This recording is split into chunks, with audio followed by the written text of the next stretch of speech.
Good morning, Ghana. Good morning, Africa.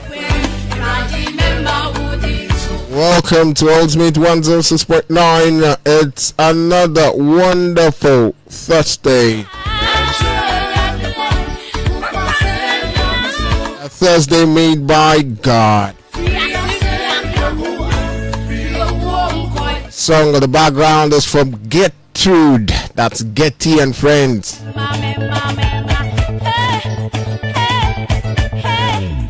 It's titled Mema Udinso.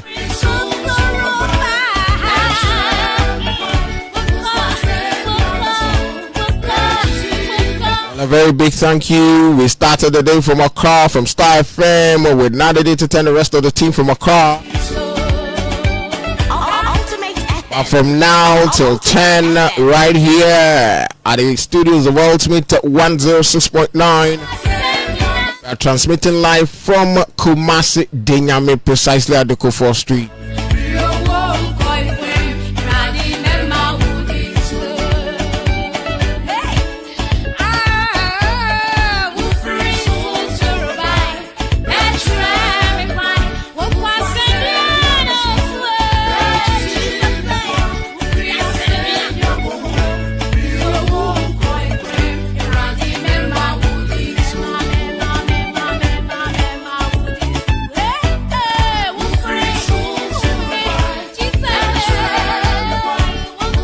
Well, this morning there's more to talk about right here on Capo T.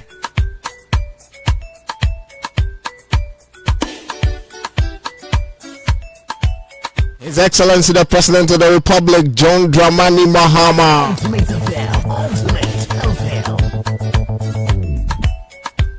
Les Sami Jenfi. After the dollar gift incident,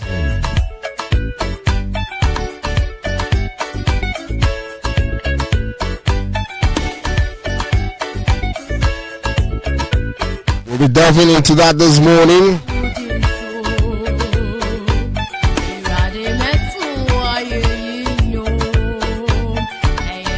This morning, my simple message.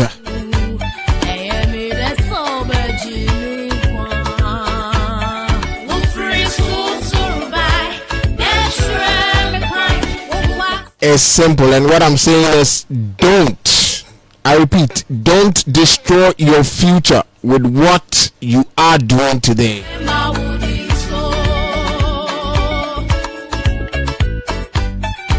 Don't destroy your future with what you are doing today. The action you may be taking today may have an effect on what will happen to you in your future. So whatever you are doing, wherever you are going, your steps, your directions, whatever you are doing, be mindful. Make sure the kind of relationship you get into, the kind of friends you mingle with, the kind of decisions you take today, you may not later come back to bite your fingers or curse your stars. And so as people are talking, be mindful. Take notice. Don't just think you are doing things to please yourself. You may be pleasing yourself today, but it will affect your future. And you will later come back cursing your stars. So let's all be mindful with what we do, and let's make sure it doesn't affect us in any way. Thank you.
which is also known as high blood pressure.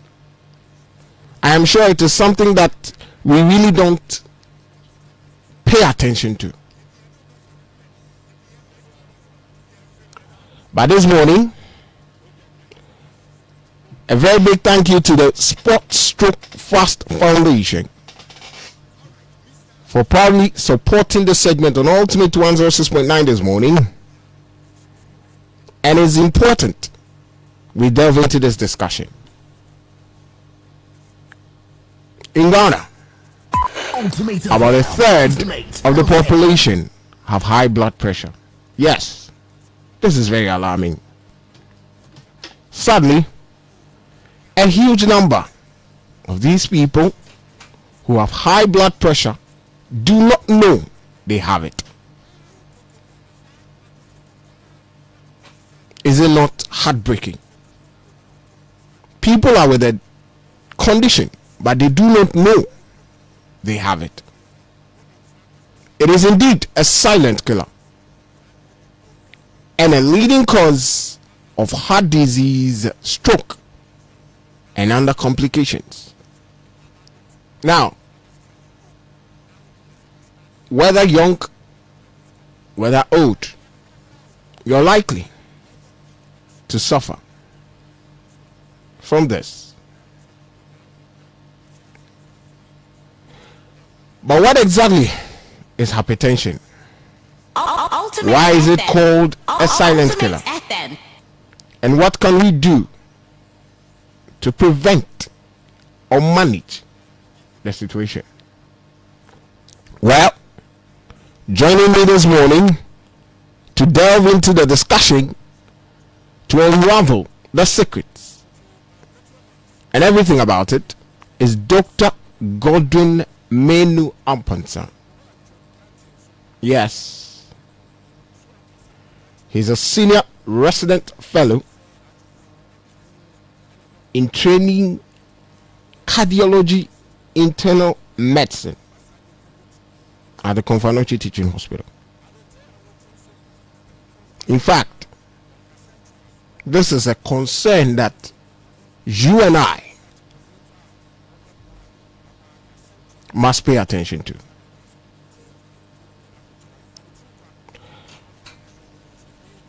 And so this morning, we'll be unraveling the secrets. We'll be doing the talking. What at all is hypertension? What are some of the public concerns, the issues, and everything about it? So I'll be going to welcome my guest. Yes, Dr. Godwin is in the studios of Ultimate this morning, and let me welcome him. Good morning, Doc. Good morning, and good morning to your cherished viewers and also your listeners. Yeah, I hope all is well. Yes, everything is wonderful Thursday morning. Nice Thursday morning. Dollar is falling and we are happy. Well, this concern of dollar falling, the main issue is Ghanaians want to feel the impact. Yeah. You know, when the dollar is rising, we are always complaining, and when it's falling too, we don't really feel the real impact and everything about it. So I think, well, there's more interesting days ahead. Yeah. And so but this morning we're talking about hypertension. Yes. When we're growing up, we used to feel that it is only old people that are mostly having this disease or problem of high blood pressure. But in recent times, there are some few young people that suffer the same situation or this condition, and I'm like, oh, how come? But before we go into that, what at all is hypertension, and what is it? Okay, thank you very much. So hypertension is high blood pressure. Normally blood is flowing through Ultimate FM with with a certain pressure. Similar to the way we have pipes at home, and then we open the pipe and then water is flowing through. The same way, when the heart pumps, it generates some pressure that circulates blood around the body through the vessels, and that pressure is within a certain limit. So we need that pressure to allow blood to flow through the body. But it becomes a problem when that pressure becomes too high, and when it becomes too high, we refer to that as high blood pressure. When we measure, the way to measure that pressure in the vessels is to use that blood pressure measuring device that we tie to our arms and get measured, the BP device. When we use the BP device to measure for a normal person, somebody without high blood pressure, the normal blood pressure is usually around 120/80. That's 120/80 is the average. So we have people having it a little bit lower Ultimate or a little FM. bit higher. Ultimate So FM. when it's around that 120/80, it's okay. But the moment consistently starts going beyond 140/90, and then we refer to that as high blood pressure. If consistently, not once, but you've checked it once, you've repeated another time, and consistently it's more than 140/90, then we refer to that as high blood pressure, meaning that the pressure that's supposed to be in your vessel is going higher than usual. So it comes with issues. We wouldn't have been worried if it goes higher. I mean, for unlike money, that way, the more money that you get, you're okay. This time around, the more blood pressure you get, comes with other complications. Because of that, we are worried when the blood pressure goes above 140/90 consistently, and that is known as high blood pressure. Okay, Doug, I just want us to know, why is it much a concern that we really need to talk about this morning? Ultimate So FM. it's a big Ultimate concern FM. because still looking at our pipes at home, if the pressure in the pipes, especially in the morning when you wake up and nobody has opened the pipe and the only one opening the pipe, you open the pipe, you realize the pressure in the pipe may be very, very high, and then at times you could actually feel that the pipe, if it gets a chance, it will burst. Let me put it that way. Yeah, the same thing is happening in our vessel. So if your blood pressure is around 120 and suddenly your blood pressure starts going up more than 140, gets to 160, 180 going, the pressure in the vessel becomes very high, and that can lead to so many problems. The first problem is can lead to strokes, because the vessel can burst at a point in time, and when it does that, blood can leak into the brain and cause brain damage, and that is known as stroke. So that is one problem. Beyond the stroke that can happen immediately, Ultimate FM. long term, high Ultimate blood pressure FM. can also destroy the kidneys. In fact, it affects every organ in the body. Can destroy the kidneys, because the kidneys too is the same blood pressure that is getting blood to the kidneys. But when the blood pressure becomes excessive, the same issues that happen that can happen in the brain can also happen in the kidney. Can destroy the small cells in the kidneys, and that can lead to kidney problems. Talking about the heart, when people go to the gym, the idea is that you want to lift weights. You are giving pressure to your muscles so that your muscles become big. The same way, when the blood pressure is too high, the heart has to now pump against very high blood pressures, and indirectly the heart becomes big. So with time, the heart is pumping against high pressures. It needs to become big, like the way your muscles need to become big to overcome the stresses at the gym. Your heart too would have to become bigger than usual, and then with time it will lead to the heart unable to function when the pressures are too high, and the heart has become Ultimate so unable FM. to function. That leads to FM. a condition we call heart failure. So the heart can fail, kidney can fail, strokes can happen. Wow. It can also lead to erectile dysfunction. When blood pressures are consistently high, it can destroy the small blood vessels in the penis. That can lead to erectile dysfunction. It can lead to so many things. In fact, when you think about blood pressure, it affects every part of the body. So it's a concern when we have about 30% of Ghanaians being hypertensive. And the worst part is that close to half, either they do not know or they don't even have their blood pressure controlled on medications. So that becomes very worrying. And So is it because people do not know about them having it, or probably it doesn't show some symptoms. That is why we call it a silent killer. Or how come you may have it and you didn't know it? Does it mean that its symptoms doesn't depict? Yes, so for most people, they don't feel anything even if their blood pressure goes up, because usually it doesn't take 1 day Ultimate for your blood pressure FM. to go up. Let's Ultimate say FM. when we were born, our blood pressure was, let's say, as we started growing, we got to the normal levels, 110, 120, let's say 80 for instance, and then gradually goes to 130. Your body gets used to it. It gets to 135, it gets used to it. 140, get used to it. 150, get used to it. So because it takes time to build up, most of the time your body takes time to also adjust to it. So you may not have any symptoms at all related to the fact that your blood pressure is elevated. So you won't feel anything. You won't have any headaches. You won't have any chest pain. You won't have anything. So for most people, that is the case. There's only a few people that when their blood pressure goes up, they get things like, let's say, headaches, for instance, or dizziness. Only a few people. For most people, the first time that they would know that they're hypertensive is when they've gone to the hospital for something else. Then Ultimate at the FM. OPD, Ultimate then their FM. blood pressure will be checked, and then doctor will find, oh, apart from the malaria that you're coming to the hospital with, your blood pressure is also high, so let's try and pay attention to it, evaluate it, and see if it's really consistently high, and we see. And for some people, the first time they would ever know they're hypertensive is when they are coming to the hospital with stroke. The person slept fine, woke up at dawn, unable to walk, comes to the hospital, blood pressure in the 200s. So that's This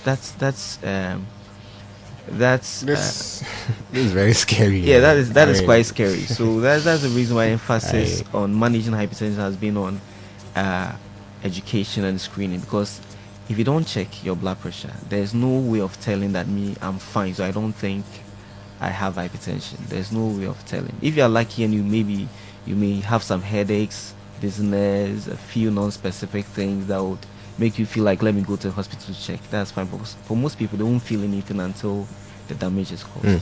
So that brings me to a very important question. Ultimate FM. Though yes, you may not see glimpses of it, but are there no symptoms or warning signs that can tell as an individual that, hey, I should be very watchful and watch out? Yeah, so symptoms wise, there's no specific symptoms for high blood pressure, as I mentioned, but generally, if anytime you don't feel well, it will be good to seek medical consultation. When you get the one of the things that will be done even before you see a doctor is your blood pressure getting checked. But then some people may have headaches, and at times too, maybe the other way around. At times it may be the headaches that is causing the blood pressure to go up. So that one too is still not specific. But for some people, when their blood pressure go up, they'll get headaches. That's if for the symptoms that may happen, that may be the commonest symptom that may happen. Some may feel dizzy. Some may have chest pains. When their blood pressure goes up, their heart is beating very Ultimate fast. FM. Ultimate And then FM. some may get tired easily when they are walking. Get tired easily. So when it starts happening, some may have leg swelling. When the blood pressure has gone on, the kidneys are affected. And then the other thing, some may get weakness, maybe mild weakness because of stroke. Some may get maybe see some facial deviation because of stroke and all, but all those things are not very specific. But So when the stroke comes in, that means it is getting to the worsening situations. yes, so those are the we call it organ mediated damages that the hypertension may cause, because that's the end parts of the hypertension, and we don't want people to get there. You know, doctor, what scares me the more is the erectile dysfunction. Yes, Man, the- you know, we deal with these things very important as a man. yeah, And if we it's very can cause important. that, then It's very important, and unfortunately, the notion has been that once you get hypertension and you are put on medication, the medication Ultimate will cause FM. erectile dysfunction. Ultimate that's FM. another common thing we always Yes, share. that's another common thing that is being propagated even by people who are not very much knowledgeable. How in true is field. that? That is not absolutely true. But there's There some are- iota of truth. Yes, there are behind that. some medications that can cause erectile dysfunction. Some antihypertensives that can cause erectile dysfunction. Some, the reason why I'm stressing on the sum is that usually when you see your doctor and you're having hypertension, the first 4 drugs that the doctor is likely to prescribe won't cause erectile dysfunction. Most of the time, those ones that are very noted for causing erectile dysfunction are the drugs that we don't prescribe as our first, second line. They may even not come in our third line. So most of the time, the first drug, 2 or 3 drugs doctor will give you won't even cause erectile dysfunction. It's only when your blood pressure is not controlled after 3 or 4 drugs that we may need to add some additional drugs, that those drugs can have erectile dysfunction. Okay. So really, it's not the drugs per se that is the main thing, but the hypertension itself. The hypertension itself will cause erectile dysfunction. So if you don't manage it well, and some of the antihypertensives have actually been shown to improve erectile function. So especially the first line, second line drugs, they can also improve erectile function. So it's not every antihypertensive that causes erectile dysfunction. Most of the time, we won't prescribe those until we don't have any other option. Now, with the diagnosis, because what is very alarming is people walking with it and not knowing that I have it. So how can it easily be diagnosed? Or probably, is there any way I can go check? How about that? Okay, so fortunately, blood pressure checking is quite accessible because these days, if you go to any pharmacy shop, you want to check your blood pressure. Even if you're not going there to buy medication, you just want to go and check your blood pressure. Chances are that they will check it for you for free. So, and then there are lots of screening programs going around. Like this month, for instance, we are having a screening program at KJTI. And beyond this, you can walk to any hospital at all with the fact that you just want to get your blood pressure checked. You're not coming for consult, you just get your blood pressure checked and they will check it for you. So we should take advantage of those screening opportunities. If you go to, let's say, even accompany somebody to the hospital, you are not sick, all right, but you're accompanying somebody and you get there, maybe just take the opportunity to get your blood pressure checked. And the devices too are not expensive. The blood pressure devices cost around 350, 500, maximum 1,000. So with 350 you can get a decent one which you can use as a personal one for the family at home. And so if a family invests in buying just one BP machine for the entire family, I think that it shouldn't cost that much. So those are the Ultimate FM. So is that our doorstep you can? Yeah, our doorstep. But I mean, 350 may be expensive for somebody, though. Oh yes, but looking at the troubles that hypertension creates, the best way to deal with it is to actually screen and manage it. Because assuming you are complaining that 350 is expensive and you get a stroke, for instance, the amount you're going to spend, you won't even be able to work to make that 350. Not to talk about the expenditure that will come with the management of the condition. That's true. So prevention is always better. And then so we should also take that advantage of any little opportunity we get to get our blood pressure screened, so that we know where we are.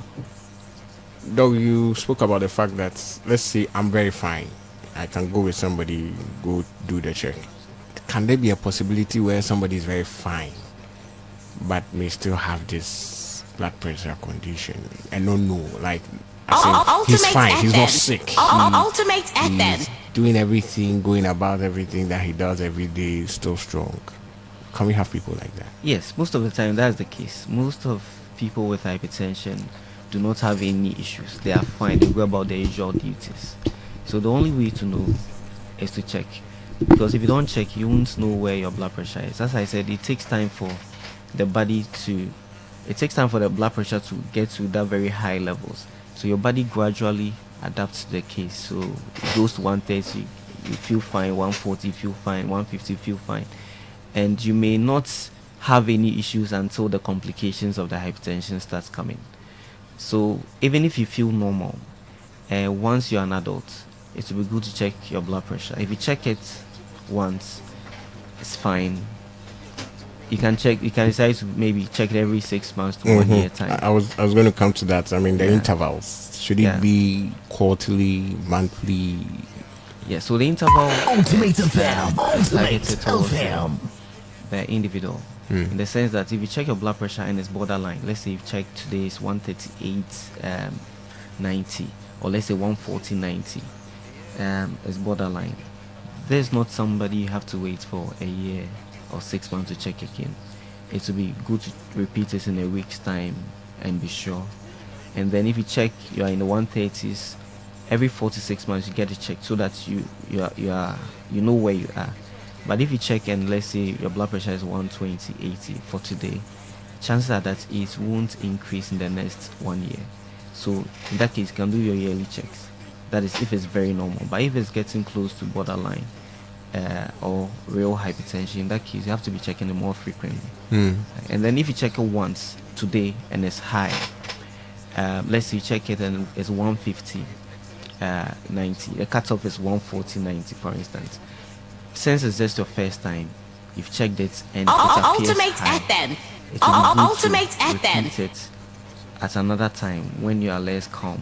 Some people come to the hospital and then because of the anxiety and all that's related to the hospital setting, their blood pressure may be elevated. If it's not very elevated and it's mild like 150, then and we are not we check other things and we don't think that you really have a high risk, then we'd rather let you check it at home where you are less comfortable, so you monitor it for some time and we have an idea how the blood pressure is. Do you need a doctor or a nurse or a medical practitioner to be with you in checking? Because he said we can buy the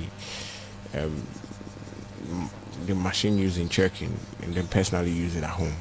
So I want to find out, like, do you need assistance of any health practitioner or anybody, or you yourself can do it?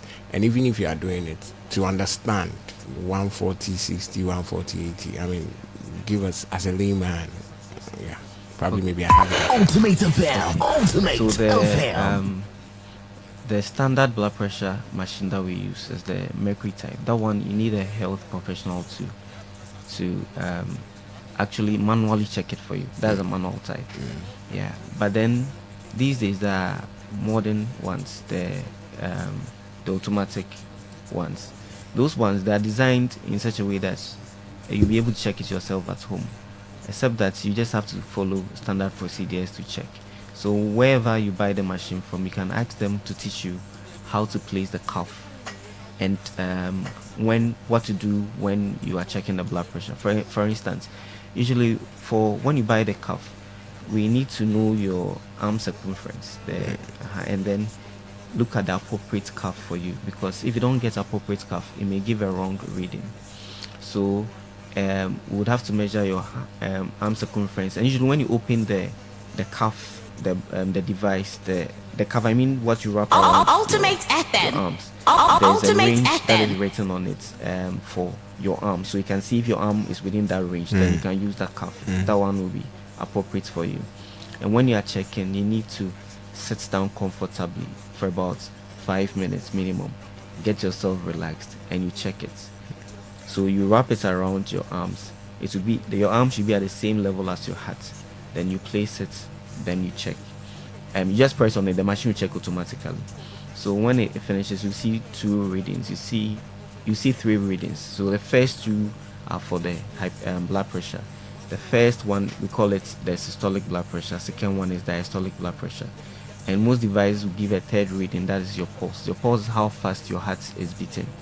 So once you have the first reading, normally the first reading may be higher, a little bit higher than the other. So you can ignore the first reading and check again. So you check the second and the third. So your true blood pressure will be the Ultimate average of the FM. second and the Ultimate third blood pressure. FM. That will give us a fair idea how your blood pressure is. Yeah. So if you follow these steps, one, your cuff is appropriate. You sit and you relax. You just press you place the cuff well. You press the device. It checks. You repeat it. That should be okay for home BP monitoring. However, if you have any challenges, you can always consult a doctor or a nurse or anybody else, health professional, pharmacist, who will be able to assist you in that regard. Yeah, I want us to zoom into the causes, but before we go into, probably maybe the main causes and risk factors for developing high blood pressure, is it true that people that are obese are likely to easily get high blood pressure. That's some notion people have. Yes, so that is very true. Obesity is a big problem on its own because it doesn't just come with Ultimate comes with other FM. things Ultimate together we call FM. cardiovascular risk. So when you're obese, you are at increased chance of getting hypertension. That one is the first part. Increased risk of getting diabetes. Diabetes, high blood sugar. Increased risk of getting high cholesterol. So these three put together with the obesity itself, that can increase the risk of cardiovascular issues, including the strokes that we talked about, the kidney problems we talked about, the heart problems that we talked about. Yeah. So generally, obesity is not good for the body in terms of these cardiovascular risks that I'm talking about. Now, let's move straight into the causes and risk factors. Somebody listening would want to really sit and watch, so that we'll be careful so as to how we can really deal with it and not fall into it. What are some of the Ultimate FM. Ultimate causes FM. that can easily prompt the individual that, hey, if I do this, if I do that, these things may cause this condition? Okay, thank you for that question. So for hypertension, we actually group it into two. So we have those ones without any underlying cause per se, and then the ones with underlying cause. That's the secondary hypertension. So those ones happen when somebody has a condition that would increase the blood pressure, a medical condition like kidney problems. When somebody has a kidney problem, it increases the person's chance of getting hypertension. So that one is secondary. Apart from kidney problem, there are some issues like we have goiter and other things that can also cause that secondary hypertension, and that is just about 10% of or less than 10% of the time. But most hypertension is the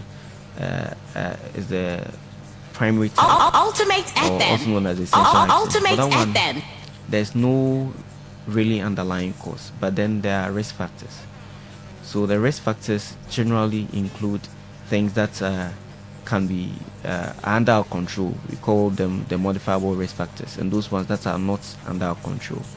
To begin with, those ones that are not under our control, the first is age. For instance, when you're young, chances are that you can get hypertension unless there's something else. But as we age, our vessels naturally become thicker than usual, become harder than usual naturally as we age, because as we age we tend to accumulate cholesterol and other things in our blood naturally.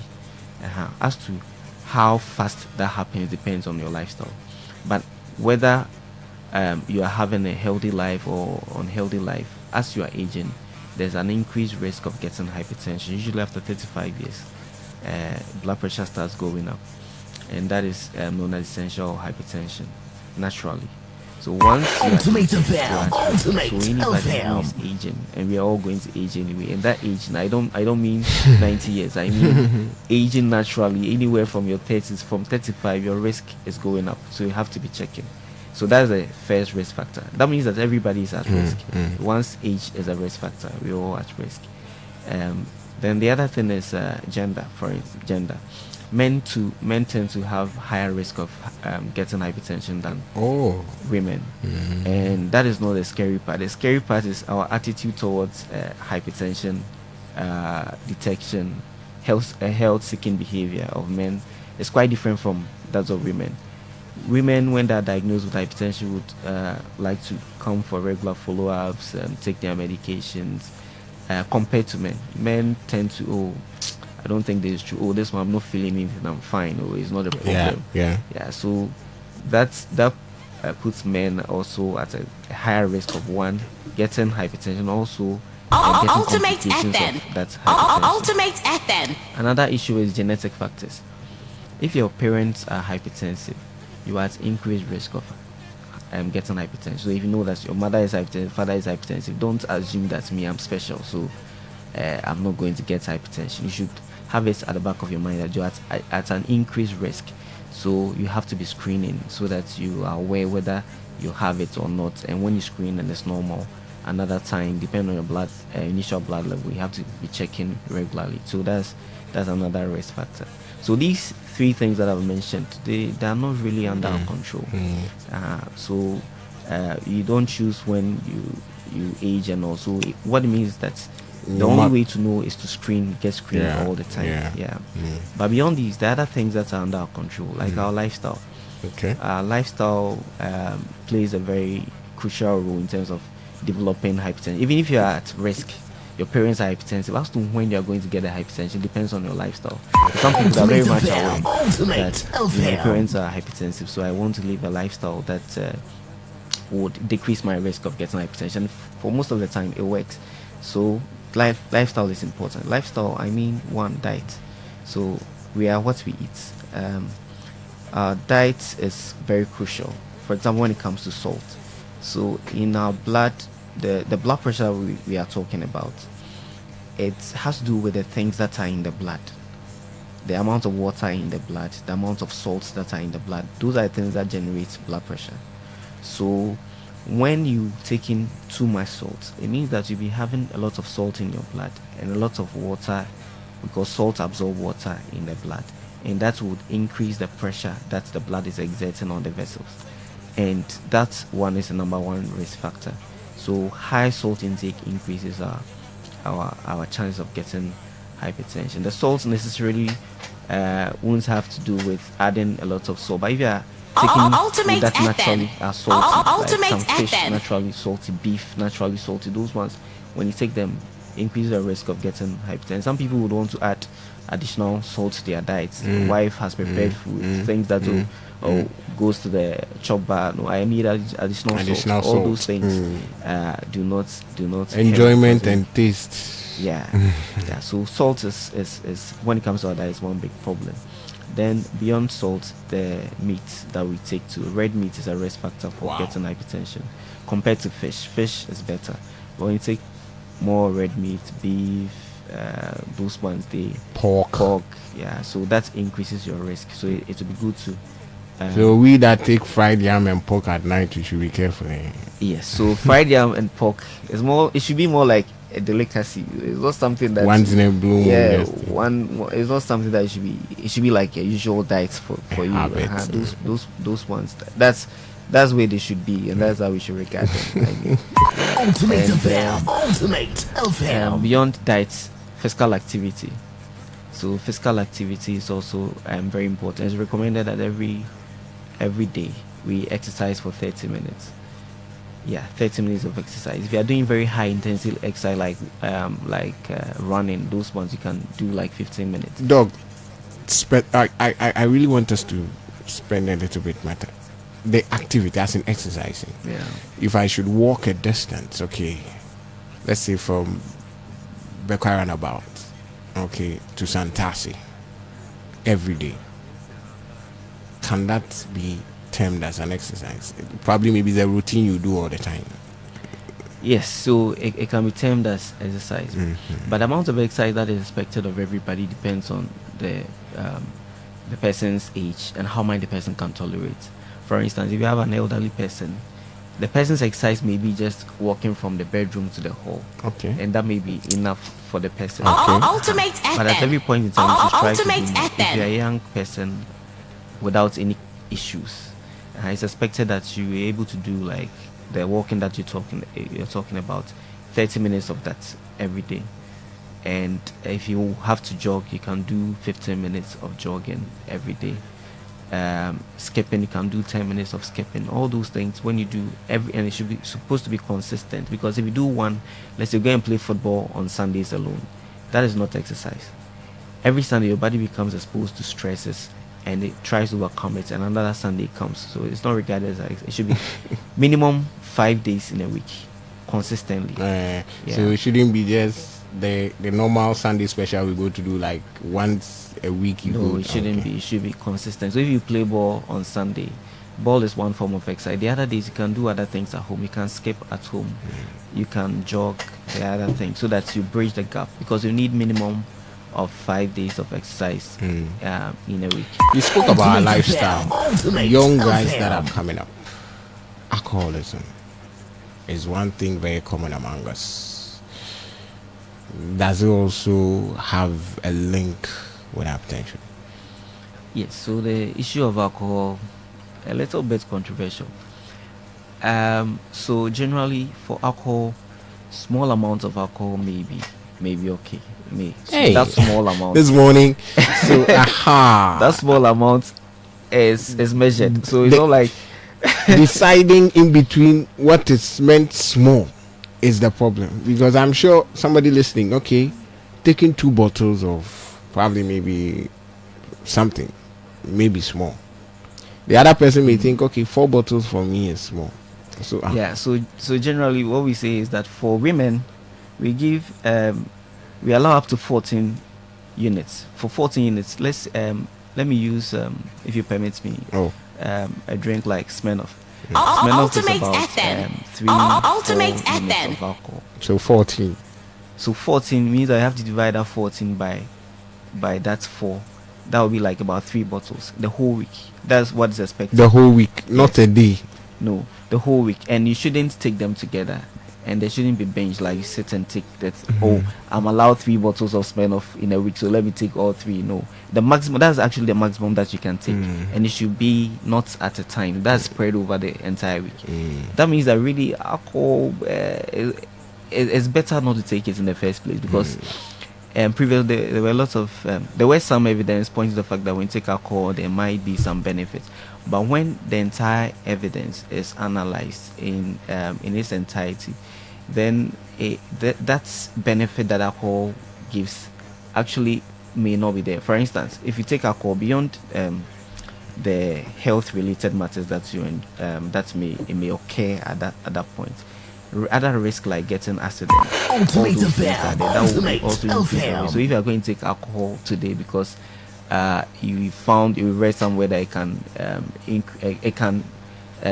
can more or less give you some benefit in terms of your health, maybe you may take the alcohol and end up having a car accident.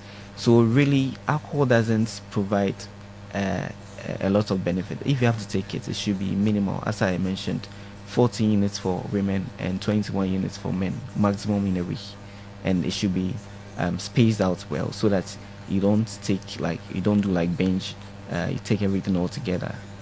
So as much as possible you can stop alcohol, it should be stopped. Yeah, and if you can't do, it should be as minimal as possible. Yeah, so that's that. So alcohol is one risk, and also smoking. Smoking at a point in time wasn't that common, but these days it looks like a lot of young people are smoking a lot of things, not just cigarettes, but Ultimate shisha and all FM. those things are there, Ultimate and then FM. they feel like, well, shisha is not cigarette, or it's not weed, so it's not a problem, but it also has its own health implications. And then smoking of any form may not be advisable in terms of getting our blood pressure under control. Yeah. Now we've spoken about the lifestyle that can prompt hypertension. Now, probably maybe the person is having it.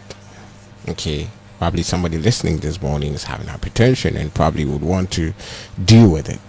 And so what are some of the simple, effective lifestyles the person can do to change situations? Not entirely. Is it curable?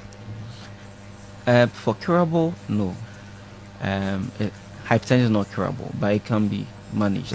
So, And occasionally, for some people, when they are on medication for a long time, their blood pressure becomes sustained within the normal range for a long time. The doctor may want to take out some of the medications and observe, and at times Ultimate it FM. even becomes Ultimate appropriate to take them FM. off the medication altogether, especially when their blood pressures are consistently low and it's causing issues. So for some people, they may get cured at a point in time, but generally hypertension is not curable. So when you are diagnosed with hypertension, the goal is to get it controlled, and that should be a continuous process. It's not like, oh, doctor gave me medications for 1 month, I'm done with it, so I won't go back to it. It's not like the way we manage malaria. It's a chronic condition. So like the tap issue, if tap is flowing, the lid is broken, but you put your hand on it to stop the tap from flowing, you stop the flow. But the moment you take off your hands, it starts flowing back. So the same thing, if your blood pressure is high, start medication, get it controlled. The moment you stop the medication, chances are that it will go up, and that could be deadly, because we have people who maybe were on medications, went for a funeral, stayed off the medication for let's say a week, the next moment brought to the A&E with a stroke. So those things happen. So it's good to get your blood pressure controlled and sustainably controlled over a long period. So if you're hypertensive and you're on medications, the first advice is that don't skip your medications. If you have challenges with your medications, discuss that with your doctor.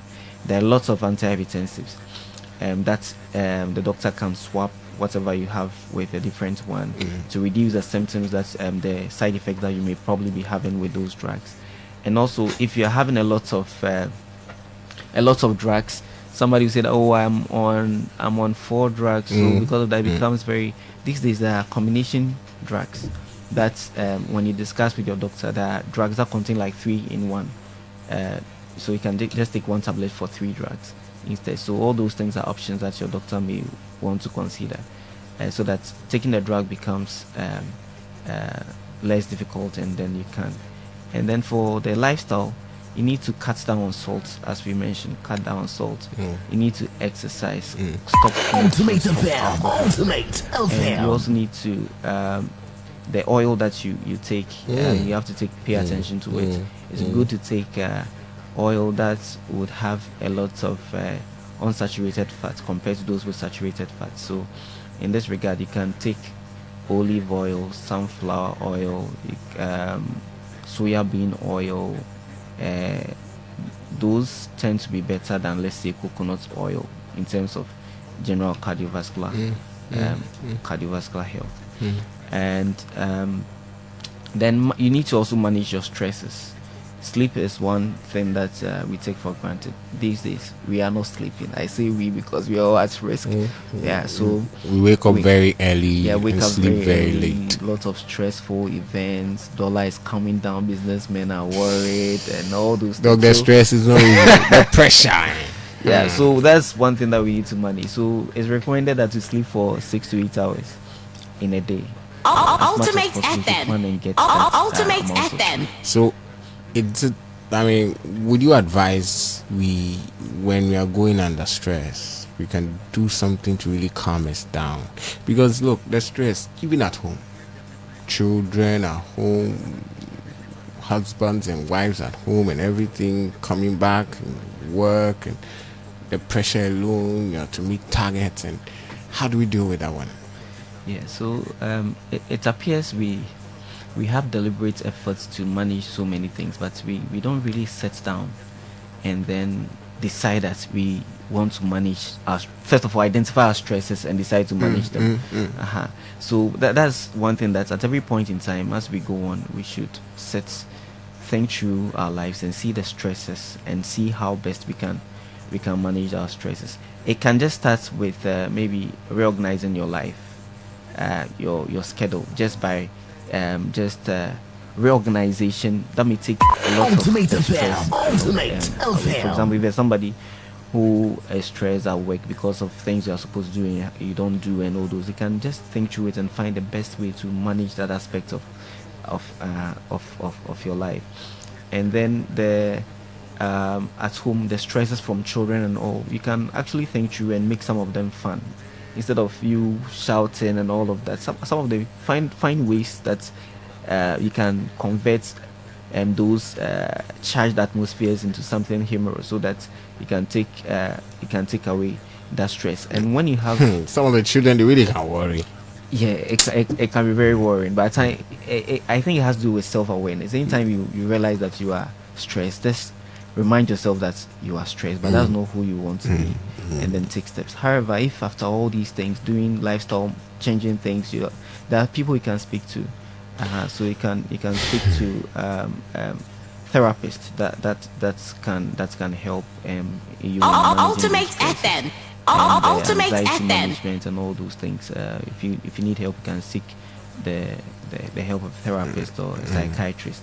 That's one thing we don't do much as Ghanaians, but maybe we have other options, like, because these rules are taken up by some important people in our society, like our pastors, and so at times all you need to do is probably to speak to a higher person, like a pastor or a father or somebody, and then those stresses can also be managed. So we should be aware that stresses can be there and they are there, and then we should make efforts to get them addressed. And once you decide on that, the efforts naturally would help you get over those stresses. Doug, you spoke earlier about heredity, as in if parents are having this condition, the likelihood that you, the child, should be aware of this, it's very high. So you should be aware. Now, I just want to find out. You mentioned the specific lifestyle, the food and everything, the meat, and so what are some of the foods we can also take?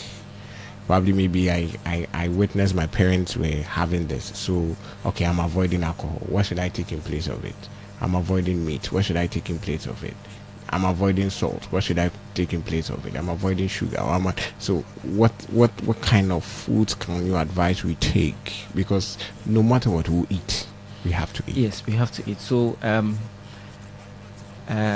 generally, I mean, our normal diets as Ghanaians, anytime we think about food, we think about eating fufu, eating rice, ampesi, and all those things are fine. They're all fine. The problem has to do with the amounts that we are taking. We don't have to eat too much so that we don't become obese. That's the first thing. And there isn't really anything like, oh, I've gone to check my blood group is A, and I've read somewhere on the internet that I heard somebody speaking on radio that if blood group A, you don't have to eat, let's say, rice, for instance. Yeah, so I've seen people have come to the consulting room, they are not eating rice, they are not eating fufu, they are not eating banku. Why? Avoiding all carbohydrate foods too. Because somebody has mentioned to them that your blood group this, so don't eat that. That is not true generally. So you avoid food that is not, you don't tolerate generally. That's the whole thing. But if you can tolerate, you can eat all these things at moderate amounts that I've mentioned. You should include vegetables and fruits. That is very important because vegetables and fruits contain some nutrients that help our blood vessels relax and therefore reduce our risk of getting hypertension. So when you include that's why we say balanced diet. When you include those fruits, vegetables together with our usual diet, you should be good to go. Then you pay attention to the amount of salt you're adding, Ultimate the oil FM, that you're using Ultimate to prepare the food, FM. and the amount of meat you're adding to the food. That aside, our standard diet should be good to go. If you're obese, then you need to the only way to gain weight is actually to accumulate calories, to accumulate food. That's the only way to gain weight. So if you're obese, you need to deliberately cut down how much you eat. Even if you decide not to, there's one or two reasons because of that you're unable to do active exercises and you decide to cut down your diet, the amount of food that you take, that alone will be enough to bring your weight down. But you get people saying, oh, maybe I eat once a day. We are all different. Some people, their metabolic rates, they are unable to burn food when they eat. So if you are such a person, you will still need to cut down, because if you don't cut down, the little food that you take in, you still accumulate that food as fat. For some people, they are lucky. Any food that they eat, they're able to burn that food, and then their weight do not go up. So if you're not that person and you're the type where your metabolic rate is really down and you don't burn as much, you still need to cut down your diet. Even though you may think that your diet is small, once you are not losing weight on that diet, it means that diet is either enough for you or it's more than enough for you. So you still need to try and cut down that. You don't starve. You eat your usual 3 times a day, but in bits, rather than eating a whole chunk at a time. I eat once a day, and that once a day probably may be like 3 meals combined. so managing once you are here, all the food that we have in our country are good enough to eat. It's just the things that we add, the excess salts, the type of oils that we use, and those things that are the problem.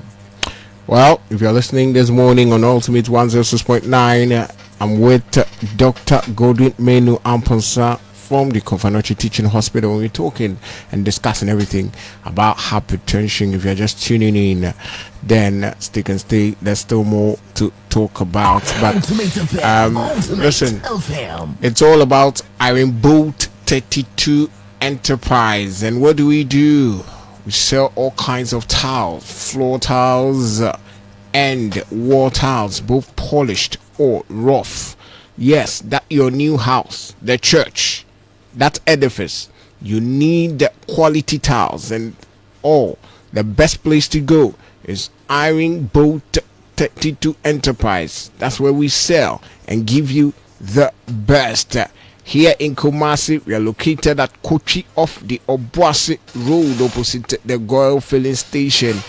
Also at Atrema Bofiedu opposite the Agric Kromwasi Road. And then in Santasi in Accra, you can locate Iron Bolt in Accra off the SCC junction of Kaswa Road near West Hills Mall, or probably call us on 0241 109 548 or 0243 673 158. Yes, everything tiles, then it's all about Iron Bolt. Tabia Herbal Product, the best when it comes to herbal medicine. And so, well, we've got Tabia Zenica Mixture, Tabia Herbal Capsules, Tabia Herbal Mixture, and then Tabia Takum. All these products from Tabia Herbal Product. And I tell you, are you a woman? Okay, at that month of the period, you're always suffering, you're always crying, you're always weeping, you're feeling pains at some sensitive areas. Definitely Tabia Herbal Product is ready to help. Go deal with your situation. Tabia Takum, it's for men and women. If you're a woman with low in libido, the best place to get the best medicine is at Tabia Herbal. And so Tabia Takum is ready. And then in doing the 9 duties as men, we really need to stand in for all men and do justice. And so Tabia Takum is ready to do justice for you. Tabia Herbal Mixture as well. Loss of appetite, malaria, then Tabia Herbal Mixture, it's the best drug to get for yourself. But listen, you can call us on 0243 686861 or 0245 749206, or walk to any pharmaceutical or herbal shop, then get yourself Tabia. Now, Doc, let's come back.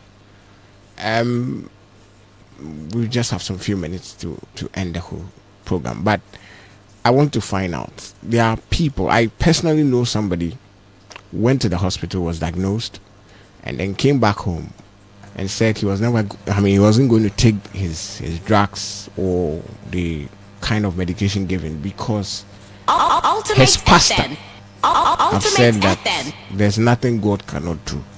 And so even without taking the drugs, when he prays, whatever it is, God is going to deal with that. And then the others too, that will go the traditional herbal way. In dealing with that, what advice would you give this morning? What would you have to say about that?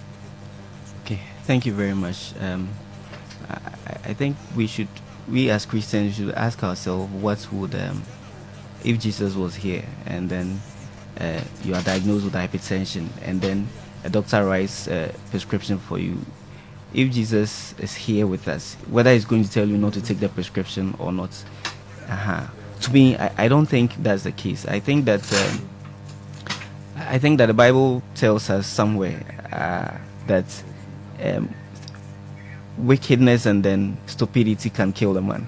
Yeah. So if you are diagnosed with hypertension and you know that the treatment for hypertension is with medication and you refuse to take the drugs, it means that you are just opening yourself up for disaster, and that is what the Bible talked about. And so for me, I wouldn't advise anybody not to take medication because a pastor has told him. For all you know, the pastor is actually taking his medications, or his wife or somebody else there is taking his medication, because pastors also are human beings like us, and they also fall sick. So for hypertension, it's not something that I think is a spiritual matter, because it can easily be controlled. So once you have hypertension, speak to a doctor, get your pastor to advise you, and probably pray with you. But the ultimate would have to do with you taking your medications if it's indicated, and then you should be good to go. And in the case of the herbal preparations, so we those of us in medicine, everything that we do is guided by evidence and science. Ultimate usually Ultimate we advise all these things that I'm telling you, the blood pressure, the food that you eat and all. They are not things I'm making up. These are things that you find in any standard things, because there are things that have been understood over the years, researched into, and that's what we've agreed. So if somebody is taking a medication, being a herbal, and that herbal has been well evaluated and has been shown by trials that is working, then that's fine. But then since there are easier ways of controlling blood pressure with just a pill, I wouldn't advise anybody to go in for concoctions that's probably they may not know where it's coming from and the ingredients that are in that concoction. Now, you spoke about the fact that from ages 35 we should be cautious. Is it to say that younger ones or children are free from hypertension automatically? And so with that one, if you are growing up probably in your teens or even your early 20s or even as children, because in recent times we see hypertension among these children. And with the blood groups, are there any of them that are commonly affected with these situations as well? Okay, so interestingly, these days, because of things that are changing our lifestyle, you actually see a 15-year-old child who looks like a 25-year-old already, because of the sort of the diets and all that we take. So increasingly, we are seeing hypertension in young people. Previously, it used to be like if you are young and you have hypertension, then it's secondary hypertension, maybe due to something else. But we are having a lot of young people who are also having primary or essential hypertension these days, which may be attributed to our lifestyle and the fact that we are becoming more sophisticated these days, getting exposed to certain things we are not supposed to be exposed early, and our vessels are aging very fast compared to previously. So although the 35 I mentioned is general, we still have a lot of young people less than that 35 years getting hypertension. And so everybody at all, once you are born and start growing, you start having the risk of getting hypertension. Now with the blood group too. Yeah, so the blood group, there shouldn't be any emphasis. There shouldn't be like anything like, oh, I'm blood group A. So being blood group A, I'm not at increased risk of getting hypertension. It's not part of the standard things I mentioned as the risk factors for hypertension. So that one too shouldn't be anything you pay attention to. Once you are aging, regardless of blood group, regardless of your family history and all, you should make active efforts to get your blood pressure checked as well. Well, this is where we're going to draw the curtain down on this section of this morning's discussion. But before we go, Doc, I would want you to speak to whoever listening this morning as a note of caution and advice. Ultimate FM. Ultimate FM. Your note of caution and advice, the last words for whoever is listening this morning to Ultimate 106.9. Okay, so I'll say that hypertension is generally not symptomatic. It doesn't come with any symptoms. So the way to know is to get your blood pressure checked. The least chance that you get it checked. And if you are diagnosed with hypertension and your doctor decides to prescribe medications for you, you should try and take the medications. If you have any concerns, go back to him. You may adjust the medications appropriately so that your issues will be resolved. And the fact that hypertension is a silent killer, so we should always be mindful of it in the background, check ourselves, and then keep checking, and we should be okay. Well, yes. So constant check and it would help you detect it very early. And so that's from Dr. Godwin Menu-Amponsah. We'll be having an extensive discussion with him this morning on hypertension, and I'm sure you at home, you enjoyed every bit of this morning's edition of Cup of Tea, the first session right here. But the discussion still continues. But yeah, the discussion still continues. But yeah, okay, Doc. So before we go entirely, any shout outs, anybody you want to greet, we are giving you the opportunity. So we want to thank the Ultimate FM for giving us the opportunity to educate people. Every year. So every year, May has been set aside as the hypertension month, and May 17th is the World Hypertension Day. So the Ghanaian Society of Cardiology, of which I'm part, we tend to do these things, education, and also we do screening programs as well during those days. And this year we're going to have our screening program at the KJTIA market. So we encourage people to take the opportunity to get self-screened. You can come there, and then, in fact, we'll have a health walk starting from Komfanoche early in the morning around 7, and then we walk all the way to KJTIA to get the screening done as well. So we want to encourage people to get themselves checked and screened for this very occasion. Okay. Thank you very much. Well, yes, so that's Dr. Goldwing Menu right here on Ultimate 106.9, and we've been discussing everything about hypertension. But well, the discussion still continues. This morning we'll be having Fred Autry of the NPP and Joseph Uppington of the NDC. And as I said earlier, we'll be discussing much more about the decision of His Excellency to caution Sammy Gyamfi and everything about what is really causing the magic with the currency. And so definitely the CD as against the dollar, what is causing the appreciation and everything about it. We'll be delving into that discussion. But before that, we're going for a break. When we come back, the discussion still continues.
Bakuni and the Kumawuma Rural Bank Ajinan and Naso Atoto Ankrankre and Yakuaku Sika Ama and Nijia Befi in Jimedia will be at a savings account, current account, holding Susu account, and the Mebadache account, and Shishaya Hodoa Dikua Kwemu Ama Usika Sam Ejina Brane. When you have Bosnia Diadu Jumabi, Brakumawuma Rural Bank, every say, there was Susu loan, business loans, import loans, group loans, was some Yajuma Fonso, so there was salary loans. I had a bebwao. A brasso, so Usika Sam Jina Ye, and in Tisha Chaquine, our bomb so, Ahensign, Amakum, Asafo, KJTIA, Tafo, Alaba, any Adakojache, ya sign so a Fijase, Kumau, Banko, Potomase, any Brabonso, ya Passa Yatu Ninti, a ya fraying, it was 0501 340 083, and now 0202 028 337. Kumauma Rural Bank, the listening bank.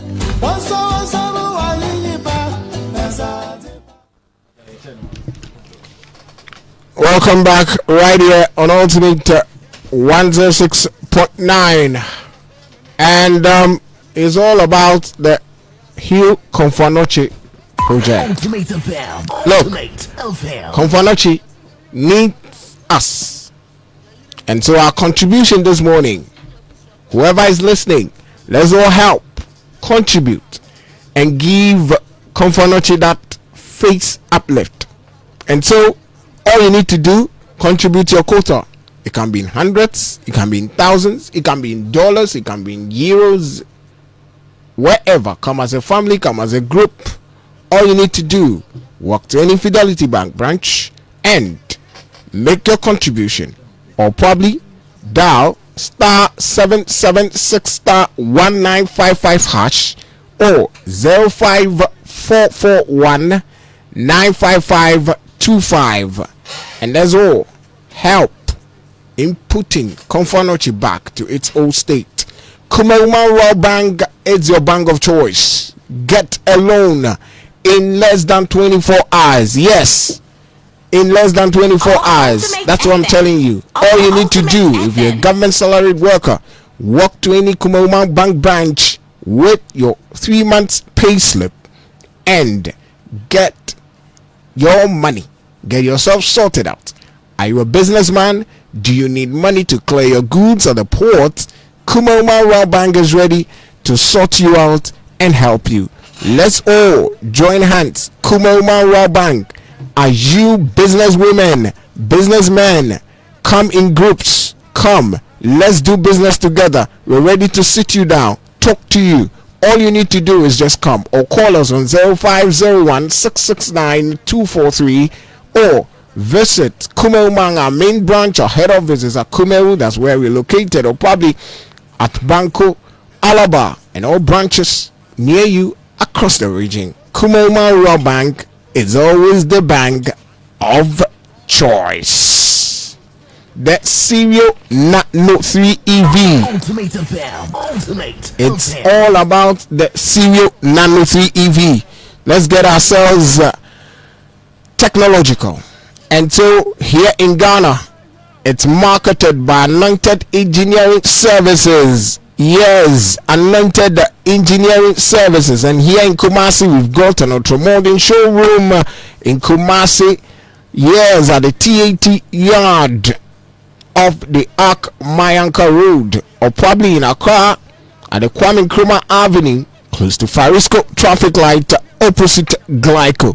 Call us on 0243 480 334 or 05443 40589. Listen, you are having luxury, you are having comfort, and it can go any distance. All you need to do is to charge the car.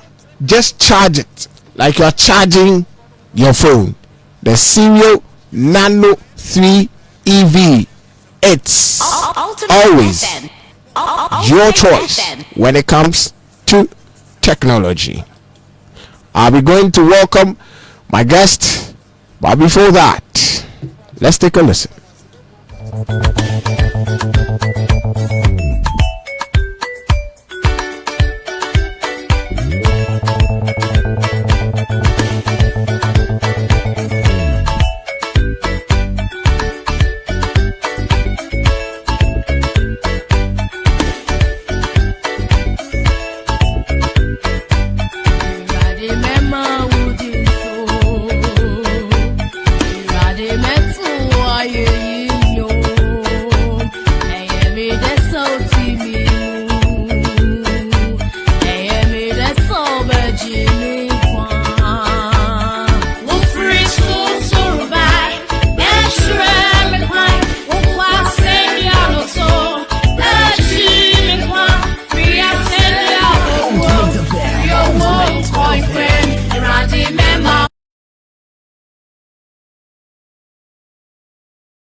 what were your expectations? Everything about it. Let me welcome Fred and Joseph. Thank you. Good morning. Good morning, bro. Fred, I hope you are doing very well. By the grace of God. Ultimate Anthem. In fact, we have life, the peace within the country that President Akufo-Addo handed over to President Mahama still exists. And for that matter, we can be grateful to the Lord for granting us life, strength, and peace. So I'm all right. Joe, Senior. good morning. Good morning. Sir. Yeah, last week we met. This week we are meeting. Sure. Yes, and we thank God for a new day. It's by God's grace that we've woken up in good health. So we can't say much. We just give Him the glory, and then we hope that you carry us throughout the day very well. Yeah, that's wonderful. Let's start our discussions with this whole issue, Brouhaha of Sammy Free and everything about it with Agrada. And I'm sure we all heard the government spokesperson, Phyllis Ofosu-Kwakye. And let me start with you, Mr. Fred. Fred, let me find out from you. Did you expect anything different? Judging from what has really happened in the past and the noise that have been made with Sammy Free and the action he took with the gift. Yes, people have said that, hey, are we to say we can't gift again? But with a response from government. The response from government is very awful. It is shameful and it must be condemned. It doesn't show any commitment to fight corruption and misbehavior in the public sector. Yes, corruption. Yes. It doesn't show any commitment at all. The least said about it, the better. Surprised? No, I'm not surprised because the Mahama administration has not demonstrated that political will to fight corruption, to control profligacy and display of opulence. Has never demonstrated that. It started by the withdrawal of cases from the courts. The case of Dr. Esiama, that was quickly withdrawn from the courts, and immediately it was withdrawn from the court. He was made the governor of Bank of Ghana. He was rather rewarded. Dr. Ernest Thompson, former Director General of SNIT, the case of $15.3 million that was in court. That one was also withdrawn by the Mahama administration. The case of Collins Dauda and Dr. Amankwa, both are former ministers of housing, on the Saglame project, withdrawn. About 53 people who had cases in the courts were all withdrawn. All these point to the fact that the president doesn't have that political will to subject his people to the strict rigors of corruption prevention and also uprooting these kinds of behavior in the system. But Fred, why would you equate a kind gesture, okay, by somebody in government? Yes, he holds a public office, I understand. But looking at... Why would you understand? I don't like it when I understand you mention it and you justify it. No, I'm not justifying. I'm saying that fine, he's a public... he's in public office. That is why that is why you shouldn't understand. But why should you take it from this angle that he can't really extend kind gestures to people? Because the problem I have is like equating it to the fact that, okay, it is a corrupt act. It's his money. Fine, it's his money. It's what? It's his money. And so as to whoever he feels to extend that kind gesture, and that's really what I want us to understand this morning. I will not understand it from your perspective, because I will not be subjected to this kind of public discussion if I dish out money, because I'm not a public figure. I don't control any government finances. No government money comes through me. I have no access to any government money. It cannot be a normal gifting of money when it is being done by the Director General or the Director of Ghana Gold Board, yeah, and generally sit and justify it and say that it is normal. What are we doing? The fourth estate. What are we doing? You see, when you look at Sammy Gyamfi's performance at PMMC, now Gold Board, he has withdrawn the appointment of some people, Ghanaians. The appointments have been terminated. Were you already? So hold on. What did those people do? Complaints are that probably they didn't legitimize their appointments through the right means. Are we justifying this? Are we justifying this? That people, innocent young men, have been employed per his position as the Gold Board whatever CEO. Just that he can terminate the appointments, and then we sit here and say, "Oh, pay that whatever." We justifying that, and then he, as the CEO, who is supposed to conform to a recent code of conduct by the president, not for me, but for his appointees, misconducts himself, but publicly. Hold on, I'm listening. He misconducts himself publicly, and we think that does not warrant anything. He should just be pardoned, whilst he has terminated the appointment of innocent Ghanaian youth. How do we juxtapose this and justify what he has done and what the president has done? Are we serious as a country? Are we scared to say that what has transpired is so wrong? You see, why do you punish people? To serve as a deterrent to others. So if Sammy Gyamfi can misconduct himself, he himself has admitted that he has misconducted himself, and for that matter, he has rendered an apology. But Fred, and after misconducting himself, all he gets is a pat at the back and say, "Go and say no more." And then we sit here and we say, "Oh, let's discuss it, but let's accept it." But in the same code of conduct, you remember, Felix Ofosu-Kwakye have said that it was not stipulated out that if you gift, you as a government figure, you gift, but rather when you receive. So that's it.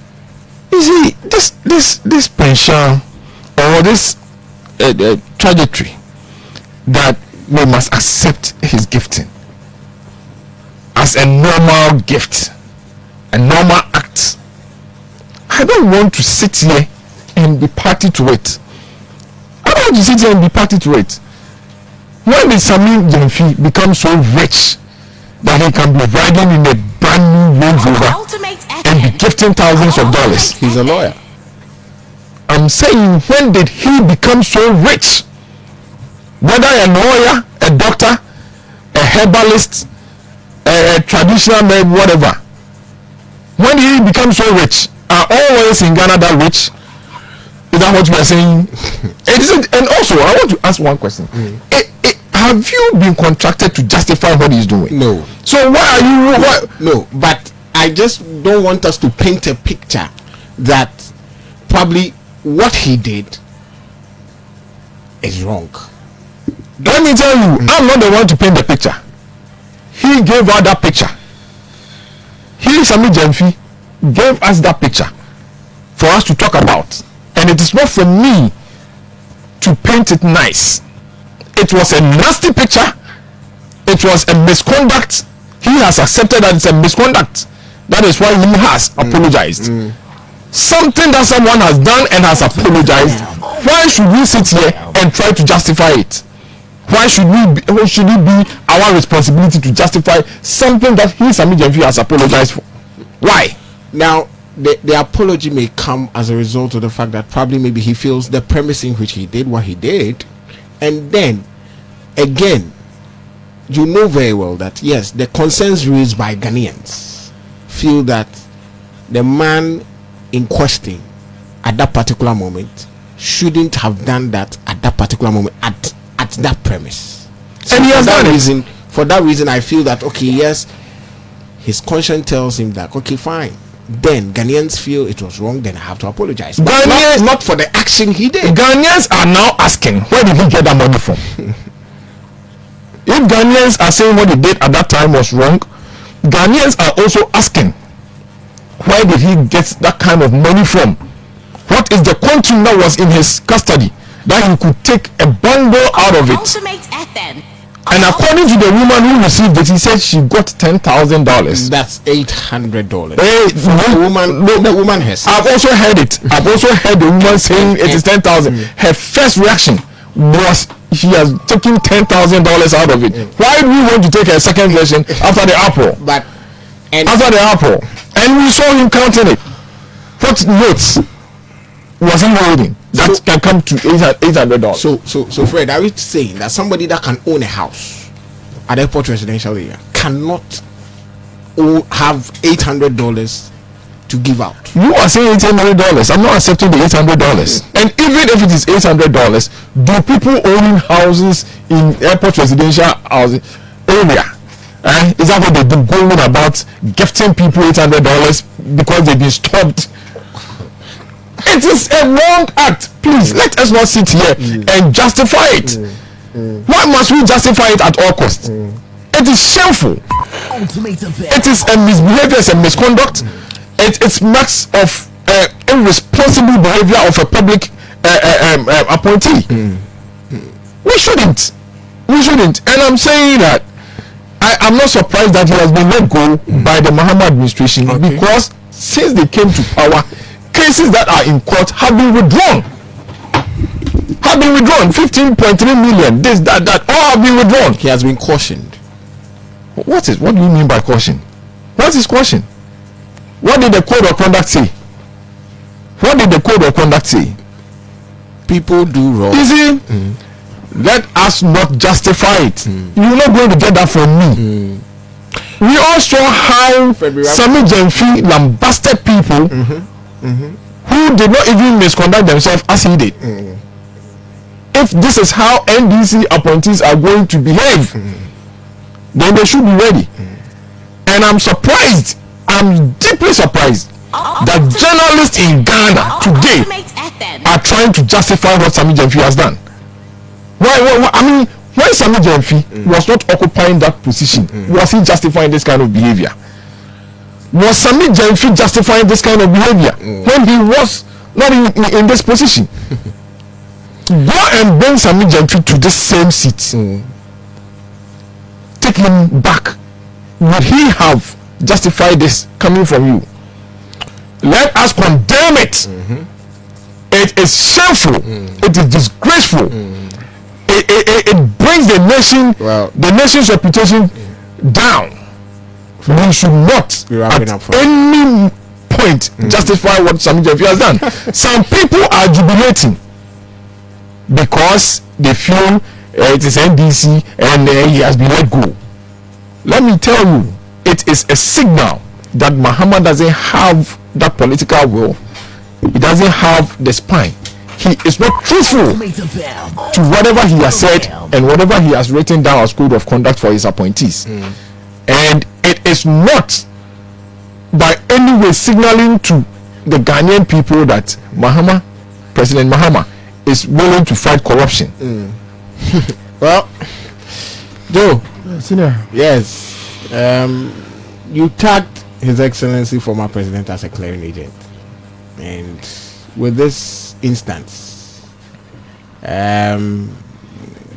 His Excellency the current President of the Republic of Ghana, John Dramani Mahama, through the head of communication at the Flagstaff House, have come to say that yes, the man have come to apologize, and so let's allow sleeping dogs to lie. in fact, there's a caution and a deterrent to all appointees to be very careful. Why won't you equate this to also meaning that His Excellency the President is also clearing people that have gone fault and have gone wrong? Because just as I said earlier, Sammy Gyamfi, with the premise in which the position he holds, okay, he holds a public office and should know very well that where I am. In fact, yes, I may be giving gifts, but the premise in which he was clearly should have cautioned him and tell him something. Your take? Thank you very much. Then my regards to Comrade Abuja Gyamfi, Deputy Defense Minister, and to Malam Osman Abali, the Central Regional Youth Organizer and the two deputies, Mr. Finn Reagan, the Deputy Director for the National Service Authority, and then Comrade Sefa Tanga, Regional Director, Youth Employment Agency. You've seen my brother, the people and the submissions that they give, it gives credence to the fact that they will be in a position for like 2,000 years, as I keep on saying. You've seen the ad hominem must cease and they must debate issues. First thing is, Mr. Sammy Gyamfi did admit that what he did was indiscretion. He never said that it was misbehavior. He has never said it anywhere. In the release that he signed, apologizing to Ghanaians, he said that it was an indiscretion. Mr. Sammy Gyamfi has never stated that what he did was something that was a misbehavior. And please, when it became a crime, or when it became illegal, for somebody to gift money to who that they want to give to, and for the records, for the 8 years that the NDC were in opposition, Mr. Sammy Gyamfi was driving in a 4-wheel drive. Please, everybody who knows Sammy Gyamfi will tell you that Sammy Gyamfi is not somebody who, excuse my language, who is poor. Fine, today use a public office. So there are some things that he must exercise discretion when doing them. With that one, I will agree. But for people to sit here and like tell it as if suddenly Sammy Gyamfi has become rich. No. Whether he lives there, people claim that he lives in airport, residential area, and whatever. He's been living there since the NDC. We're in opposition. So please, it shows that the young man is hardworking. And please, nobody has stopped anybody from working hard to make money. So please, I think all this sort of evidence and jealousy must cease. Can you see it as genuine concerns raised by it? Can never be genuine concerns, because the first thing is the person, Mr. Sammy Gyamfi, attends a funeral. The self-acclaimed prophetess or evangelist claims that she learned that Sammy Gyamfi was around and then went to him. Sammy Gyamfi advised her, and later she requested for funeral.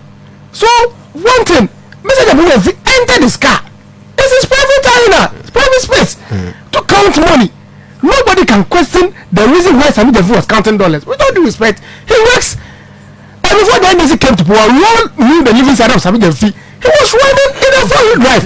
So please, it's not somebody who is poor. Doesn't it send a scare that, I mean, it is really going to, I wouldn't say a misconduct, but because Sammy Gyamfi have been left off the hook, probably maybe. But Cedia, what did Mr. Sammy Gyamfi did which could have incriminated him? There was nothing. You see, it's not about what people say. At times, I understand Ghanaians, and I with them. Maybe the woman and the issues surrounding that woman, the recipient of the gift too might be the reason why there was this huge uproar. But with all due respect, Mr. Sammy Gyamfi is not somebody who is poor, and Sammy Gyamfi has what it takes to give that $800. He is on record to have said that he gifted $800. So whatever amount that are being bandied around, I will not even dispute that. But fact is, one thing is, Sammy Gyamfi accepted that what he did was wrong. He issued a public apology. The chief of staff called him. He went there, he was given the opportunity to also give the reasons what necessary for him to give her that money. He has been advised. The presidency has at least weighed the matter and have cautioned him, and the man has accepted that such things won't reoccur. So what again? You see, it's ad hominem now. It's about them attacking Mr. Sammy Gyamfi. That's what my problem is. Where he got his money to? Please, they should go and check. I have had personal interaction with Sami Jamfi because I've sat with him in an office to have meetings with him before. At his office at East Legon. We don't do his work, please. If you don't know the man, fair enough. But please, Sami Jamfi is not a poor person. He's not somebody who can't afford $800. So, and what about the many people that Sami Jamfi has gifted? So, the people in MPP, can they tell us that their people, their party functionaries, don't they also deserve money? I have gone to a funeral that your national officer and national security officer came there. I saw him pulling out money to your party people. It's something that all politicians do. And even see there, let's not even take it, let's take it outside politics. All of us living here. There are some places where you go, there are some people who, once they see you, they come close to you. They are just once you are smart, you might also at least do something to give to them. So if you give that gift, it means that you've done something wrong. No. Somebody has accepted that what he did was indiscretion. Simply means poor judgment. He shouldn't have done that there. He has accepted it. He has apologized. So please, let's debate the issues and stop the personal attacks on Sami Jamfi. That's what my problem is. And when they give money, please, nobody has anybody to be poor, with all due respect. Everybody must step outside to go work. You think the issues are too much? What has a young man done? But where do you get the money from? Who do you get the money from? As if he's a slothful, lazy young man who's not working. He's not. We are not saying that he is. Oh, so what the person works, he can get a public office. He has been given a mandate, okay, a position. He's paid with taxpayers' money. I understand.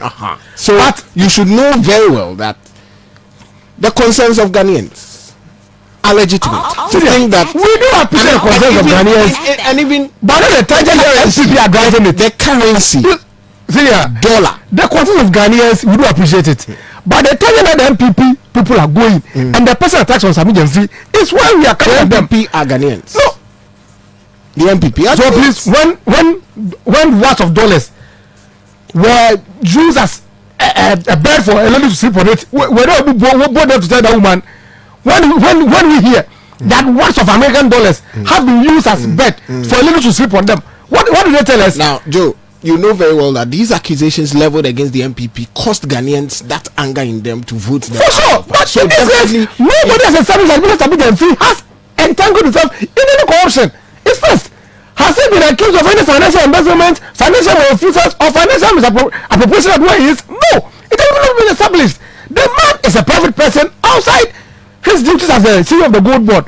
He has every right to give out money, and he has accepted that it was in discretion. It's not going to happen again.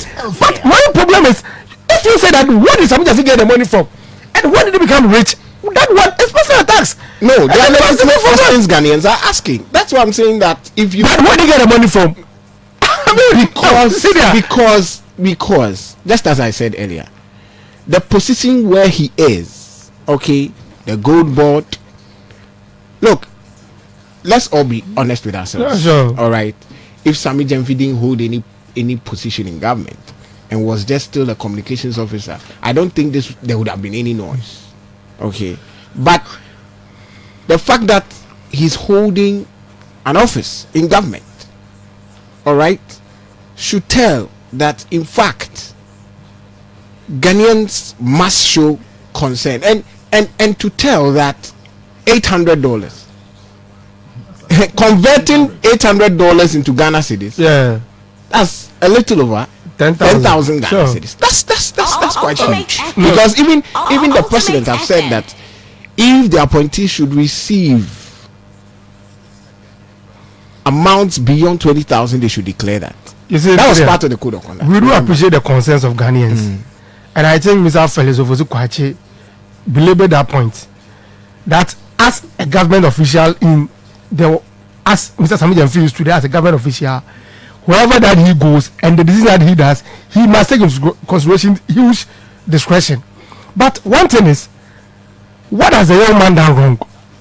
If somebody questions where he gets the money from, we don't do respect until there is evidence that the young man is engaged in any financial malfeasance or embezzlement at the gold board. Fair enough, but as it stands, none exist. Don't you feel? So you can also question where he gets his money from. Public perceptions against the NDC. I don't really listen. With the public perception, once you're a public officer, public perception will travel around you.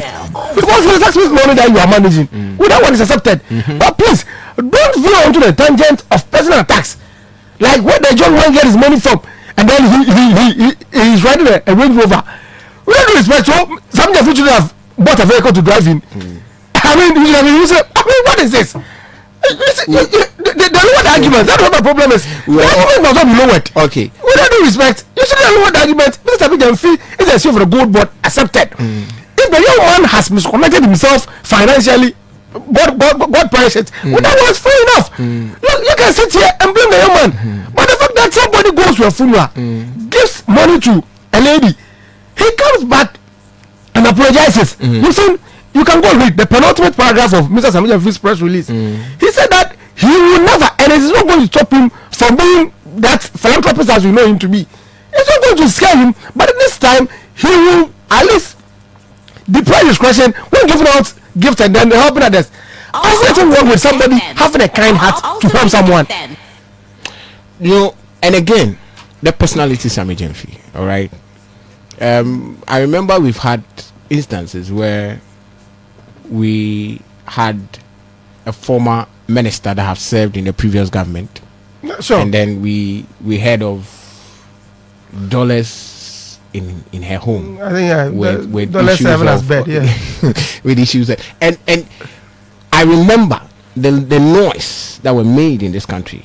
I mean, with the same tangent and measure, okay, will the NDC see this from this same perspective if it were to be the other way around? Because one would also say that the minister is also somebody, it's her money, and so as to where she keeps the money and how she handles her finances, Ultimate FM. then the NDC had no point in raising arguments that we should have such huge sum of money under my bed and in my wardrobe. That's my money. So it's the same premise in which that same coin, that is where we've turned right now and casting accusations at No, my brother, first thing is the woman there was a former minister for sanitation.